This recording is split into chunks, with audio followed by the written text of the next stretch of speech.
Friends, I want to tell you something that's kind of interesting. So I'm at a gym, Rocks and Gym convention here in San Diego, and there's just so many styles and different types of rocks and stones and gems. Just amazing.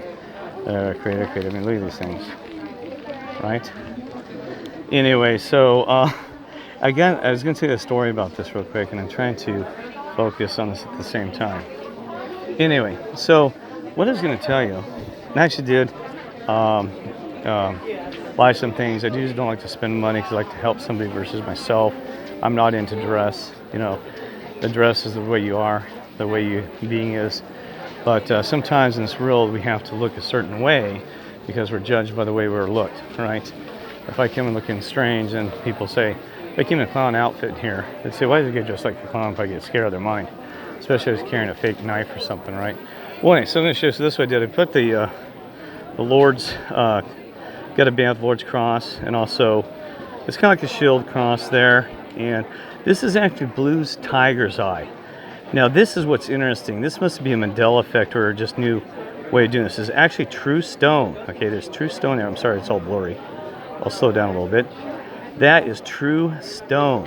Now I asked the guy, I said, is that not glass? And I've actually validated with a true gym individual, right? That's 28 years in business. He goes, no, they actually heat the tiger's eye, and actually certain stones that can change colors. I have never heard of that ever being possible. Heating stones. I've seen some people do this on YouTube channels with microwaves. Okay, and yeah, look at this. I was gonna tell you. So anyway, so I was showing you that because isn't that just filthy? I guess you get your rocks off. Not even funny. Seriously, the whole world this whole world is full of perversion, disgust. Anyway, now I'm trying to stay focused. All right. So anyway, what I was going to tell you is, here's the deal. So we've got these stones now that can change colors, and I've never seen Blues Tiger's Eye. And now I have a story behind this. This is really, what you want to start this, okay? Now remember, I know all over the place. I'm sorry, I'm going to sit down here so I can focus. So when I was first spiritually waking up, I was in Colorado, and it was about 4 or 5 years ago before I found out how deep the story was. God, Lord, Satan, all these angels, and all this whole world around us, right? Well, I was sitting there, right, and sorry. Okay, so I'd gone down to I bought Tiger's Eye, the brown stuff. All just brown Tiger's Eye, right?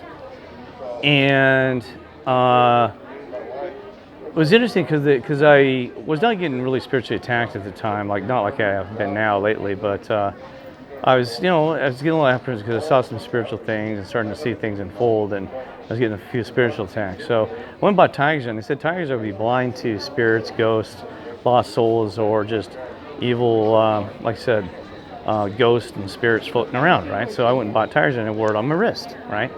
So I went to what's called 4 Mile Park, and it's not 4 Mile Canyon Bowl, it's 4 Mile Park in Denver. And down there is one of the original settlements of Denver, one of the old gold mining days, okay? And in there was a house that was the first house actually built, bed and breakfast in Colorado, okay? And Mary Crocker, not the cracker company, hers, Mary Crocker. Well, anyway, so I went there, and it was the day before, it was the 4th of July, right? And I went down there, and they had a free festival there. It had all these things. They had people dressed in George Washington, cannons going off, this whole park area. You got a picture, it has old like cabins and buildings and stuff like this. They had that oldest house, bed and breakfast, right? So they have tours into this bed and breakfast house. I go in there, and this is Mary Crocker's house. She originally bought it from some fur trappers who were first settlers into Denver area. And the reason they call it 4 Mile Park is it's 4 miles to any the nearest mining camps from Denver, 4 mile around there. Okay. And so I was in this house, and me, I'm always looking around, checking things out, and observing stuff, right? Well, anyway, so I'm at the end of this tour, about 20. It was the last tour of the day. And we go up these staircases. So we're walking up these staircases into to the second story of this house. And off to the left, I have to use my finger to try to show you. Off to the left, so the staircase goes into this room. And everybody is all crowded in there, and so the 20 come out. And I go in the bathroom, I'm looking around, I can see all these older soaps and perfumes. I said, oh, this is the ladies' room, right? And this must have been her bathroom. And, you know, because I came into, so like here's the master bedroom, and here's the stairs. And master bedroom, and then there's off to the right was a bathroom, small bathroom. I come out of there, kid you not, I look to my right, so I swing to the right, turn to the right like this, and I see this lady's head floating in the air from the shoulders up, kid not. And she had like this bonnet. She had this gray hair in a bonnet, all a swirl. And she's about 82 to 84 years of age, you know, black and grayish hair in a bonnet, just staring right where the people just came out the door. Just right out that door, and all the tourists. And I said, you have got to be kidding me. Because the first time I'd ever seen a ghost apparition, right? So I'm out of my mind. I'm like, oh my God, can she see me?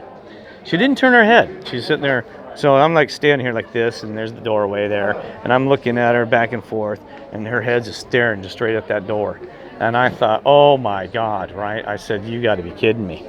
I said, this lady's head's floating right here. And there was like, what it was, there's a dresser. There was a dresser like here, and then there was a window here, and there's a window on the side. And her head was floating right above the dresser, and there's a bed. There's a bed off to this. There's like a dresser here, and there's a window. Oh my God. So, and her head was floating above that dresser, and I said, oh, you gotta be kidding me.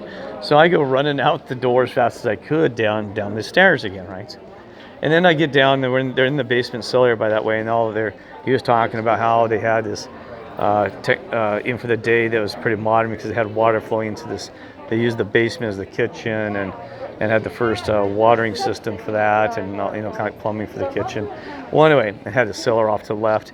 And so the crowd's moving through, and I coming to the back, and I said, hey, I need to talk to you. He said, what? I said, I just saw a ghost. I said, there's children here, but I need to talk to you about this thing. There's a ghost's head floating in that room. And he goes, oh, yeah. He goes, we'll talk about it after the tour is done. He goes, come talk to me afterwards. He says, not now, because he said, we want to scare the people and all this. He says, we'll talk about that, right? So I finished the tour, and it's about 5 o'clock. And then, so at 5 o'clock, we go down there, and I talked to him. I said, hey, I did not believe in ghosts. I didn't know they were real. I said, man, that thing said it was floating. And what happened is that we had come back through in that, I got to pause for a minute, come back into this, there was a painting of her, not a painting, a photo of her, and it was the same lady that I'd seen in that room, with the head and the bonnet, like this, but her head was turned like same direction. I said, oh my God, that's Mary Crocker, the same lady. That's why I realized it was her in that room, because later on when I went on that tour, I saw her head floating, not floating, so that head that was floating was the same in the painting, right? I said, oh my goodness. So anyway, so I told him, I said, oh my God, I saw her head floating in that room. He said, oh my gosh. He says, he said, yeah. He said, well, we've never seen her ourselves, but we hear things bump and move around in here and stuff like this. And he said that the ghost hunters had just been there, ghost hunters on the television show. I don't like the name, by the way, you don't hunt ghosts. That's ridiculous. It's disrespectful. How would you like to, we hunt flesh and humans still alive. You don't hunt ghosts. Why? He said the ghost hunters were just here a month ago, and they didn't see an apparition like you did, but all they got was a vocal. And I said, oh, what was the vocal? Here's what she said. She goes, during the day, the house is yours. At night, it's mine. And I said, what? She goes, yeah. She goes, during the day, the house is yours. At night, it's mine. Like this. I said, oh, you got to be kidding me. Well, it made sense to me because during the day, they had a tour group, right? And so the people come in tours during the day, and then at night she wants her own peace and quiet in her own house. It's hers. She don't want anybody there. Whether it's a demon, a ghost, whatever that thing is living there, if it's her still or if it's just a demon, she don't want anybody there. Okay, so if she's a lost soul. Well, anyway, there's more to the story. There's always more to the Kirk story. So I'm like, wow, that makes sense. She doesn't want anybody around at night.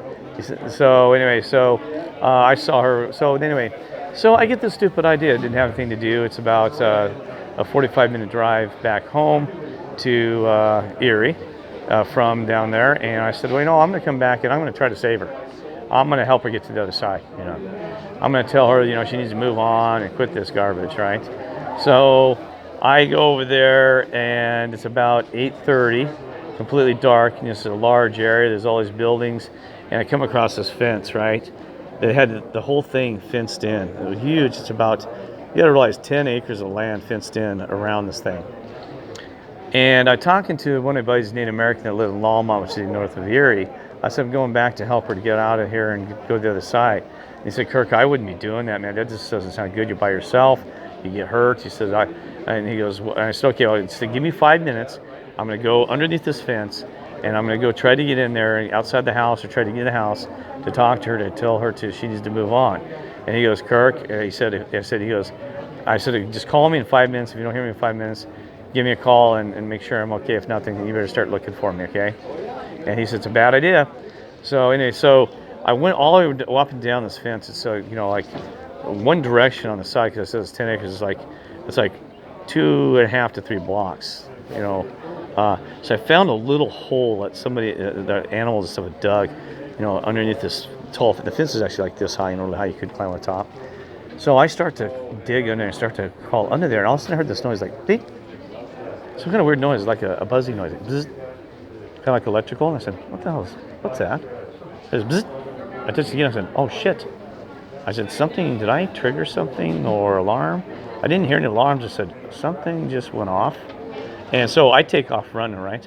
And I take off running. You got to realize I'm like 4 blocks from my damn vehicle.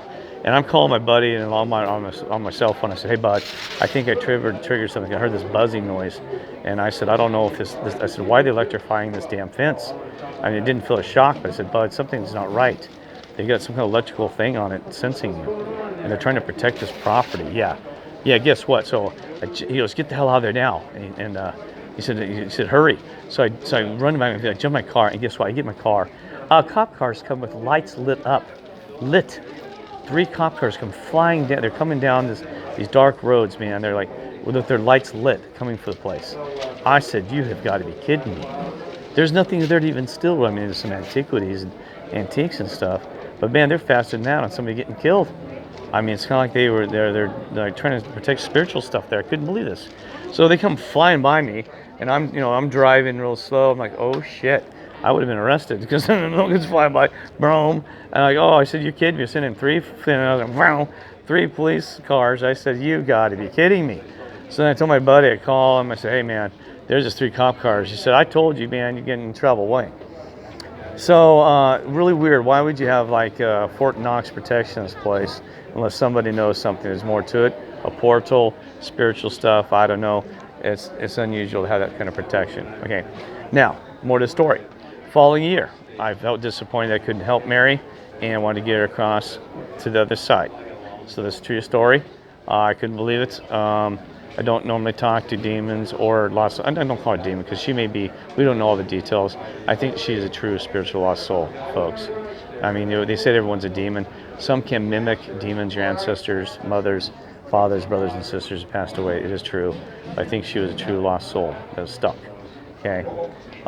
So I went back the following 4th of July. Same thing, that event. I went on a tour and talked to them. They let me scour around more than usual because they knew that I was a spiritual investigator, and they let me by myself. I went in the room, didn't. Okay, so I went to this old bed and breakfast, and they let me in the room by myself, and I did communicate with her. Now, it's kind of like telepathy, kind of like the Holy Spirit when you communicate with the other side. Do not do this. Don't go out there and get Ouija boards. Don't go out there and talk. You're not supposed to in the scripture. But this, my intent was good, and I had to talk to her. I told her, this is what I told her. I said, Mary, you need to go on the other side. I said, you shouldn't be hanging around here on earth. And she says, no, Kirk, I'm not. I said, what do you mean? She said, well, I'll be the last one that shuts the door on this earth when it's all done and explodes, whatever happens. She said, I'm not leaving. I said, Mary, you got to move on. You know what she said? She says, Kirk, you don't understand that. She goes, I'm not a mean person. I love the children, and I like watching these families come and go and they tour during the day and watch them come into my home. And she says, it brings me happiness. And I just watch them. I just love these families. But she goes, at night, I want my peace the peace and quiet time. And I said, oh, that's why you told the ghost hunters that. She goes, yes. She goes, I just don't want to be bothered at night. I like my peace and quiet here at night. So, and she goes, I just don't want to leave. She goes, I'm not ready to go to the other side yet. She said, like I said, she goes, I like these families, and things like this, and the joy of the people, and get to see all these different types of people from around the world. And she says, it brings me happiness. And she says, I'm not ready. I guess some people aren't ready, huh? Kidding. But she said, I will go when it's time. And she said, like I said, if the earth explodes into this earth, then I'll move on. And I said, okay. And so she's still there. She's still there. And I talked to some employees. I told a young lady about what she told me, and she said, well, she knew she had been there because she said things move around sometimes and places like this. So anyway. So let's pray for Mary. Hope she has a journey to home someday with the Father and Lord. Gets out to heaven, and I don't know the details. We're not supposed to make no things. Like I said, be cautious. Don't go around talking to spirits and ghosts. And I got another story too. That I want to tell you that this is a true fact that your animals. It's a long story. Your dog, your cat, or your loved one will go to you with heaven.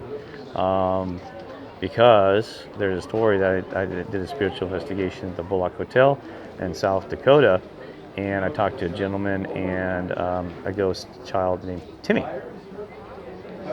True story, and Timmy has a dog with him who's a spirit dog, and he lost one back in the late 1800s. And it's an amazing story, it'll blow your mind. And it's another one that I did not talk to the spirit, but I talked to the gentleman there, and the story will just blow your mind, folks.